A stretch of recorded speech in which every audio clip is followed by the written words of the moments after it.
no one's going to go out to eat. This is what it's coming down to. When we go through all the rules I love going out to eat. It's no one loves it that much that you're going to sit there and then people are going to come out in beekeeper outfits and then hand you a butter and then there's going to be a bowl of hand sanitizer and there's not going to be any tablecloths and they're going to be wiping down the table. It's going to be a car wash. Who the hell wants to eat in a fucking car wash where everything... What are you smiling about? I'm reading the rules. The rules are insane. Yeah. Read some of the rules. These are some of the rules for this Italian restaurant in Long Island to just get back to serving any kind of food inside. All right. Reopening guidelines. All employees will wear gloves and masks during service until recommended by the CDC or New York State. Fun. So let's just picture that. You're at a table. You're at a table in the restaurant in Long Island, by the way. Half of these people aren't following the rules. They're going to take the masks off and be like, this is bullshit. The whole thing is fake. But Obama, Right.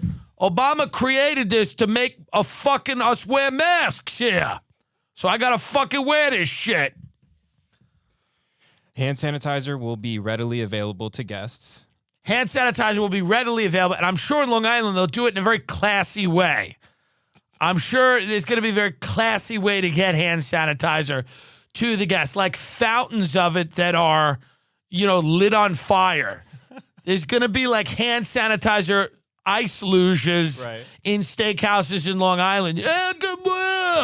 People just sticking their dirty mitts in a fucking big bowl of hand sanitizer. I'm sure that's smart. Masks and gloves will be provided by the restaurant. Please alert management if there is none. Great. So not only are the wait staff in masks and gloves, you will get masks and gloves from the management so that you can put it on. So you can have gloves and a mask on while you're eating. So that you just take the mask down and eat and then put the mask back up, I guess. I don't know. I don't know how well thought out this is. All tables are disinfected before and after seatings and service hours. Good. So they disinfect it right in front of you, like sitting at a Wendy's where they come up with the spray bottle and then they wipe it down.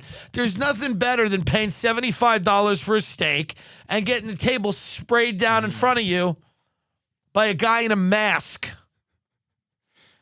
Kitchen will be sanitized. I mean, that makes sense. Well, it won't be, but that's anything out of sight. Well, nothing's happening, especially in Long Island. We're not doing any of this fag shit in the kitchen.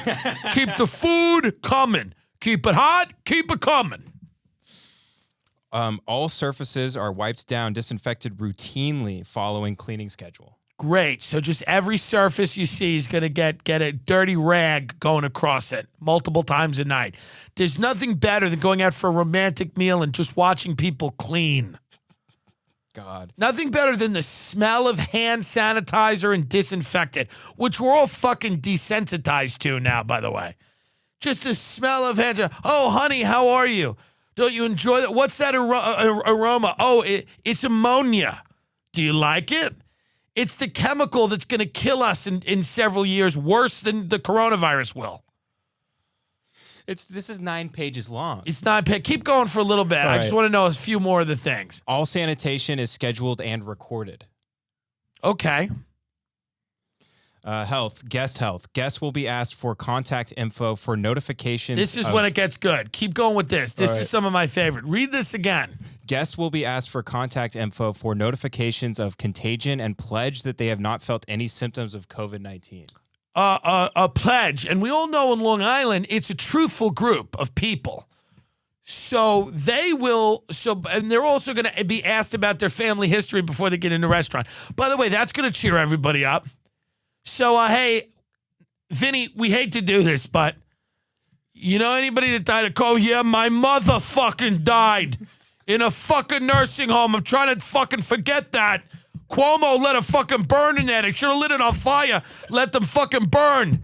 This motherfucker let her burn and gives himself a raise. I was trying to forget about that, but coming out here to La Abundanza, and trying to have fucking lasagna, and now I got to talk about it. Yeah.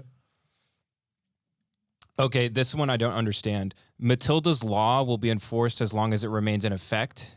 Okay, Matilda's law, a lot of people don't know what Matilda's law is on Long Island. Matilda's law is if a woman is enough of a bitch, she doesn't have to follow any of these rules. So Matilda's law is named after a woman named Matilda Fabrizi Cohen, and she was an Italian Jew, and she was the most annoying person that's ever lived. And no matter what the law is, she's such a cunt, and she's so loud that they just let her. She's like, I'm not putting on no fucking mask. I don't give a shit. I don't give. So that's Matilda's law. I don't know what Matilda's law is. Okay, so this one, I don't know if this holds up. Customers over 70 are not allowed to dine within our walls. Nice. I love that. Customers over 70, which is everyone on Long Island. The youngest person in Long Island is in their mid-60s. Everyone over 70 is not allowed to dine within our walls. How nice is that? 70-year-olds can't go to dinner anymore. Wow. 70's not that old either. No, it's not. 70 years old, you can't go to dinner. Not within our walls. You can eat in the parking lot. You can eat in the lot. Employees will take and record contactless temperature checks as well as take health pledge daily. The health pledge. Yeah. I'm sure no one will lie about that. And by the way, what if you have a symptom of COVID, you don't have COVID? Right. Doesn't this sound like it seems like it's a lot? And by the way, if this is not transmissible, does any of this fucking even help? Well, maximum parties of 4. Maximum parties of 4. I like that. I do like that. Someone's got to go. Try to ensure guests stay separate while waiting to be seated. Correct. So if one party 4 comes in and another party of 4 comes in and they might want to talk to each other because they live in the same neighborhood or know each other, right. They can't do that. Somebody's going to have to come up to them and go, listen, will you two shut the fuck up? And here's what's hilarious about this. Do you know how inartfully this is going to be done on Long Island? Oh, right. Do you have any idea? Hey, you know you're not supposed to fucking talk. Cut the fucking talking out. Just shut the fuck up for 5 minutes. We're getting your table, Donna. God. We don't want to get shut down by the government. I mean, do you know how poorly this will all be executed in Long Island? Yeah. They don't make it a day with all of these regulations. There's no way this even happens in Long Island. There's no way. There's a whole section about mental health. Oh, there's a whole section about mental health. It is an island where I would say on Long Island, 30% of people are mentally ill, mentally unwell. 30% of them are mentally unwell. The whole section about mental health. We've all heard it. If you can't take the heat, then best stay out of the kitchen. But all too often in the restaurant industry, the heat burns on longer than your shift. This mandatory pause of service has allowed us to consider what's already a global issue in house service, mental well-being.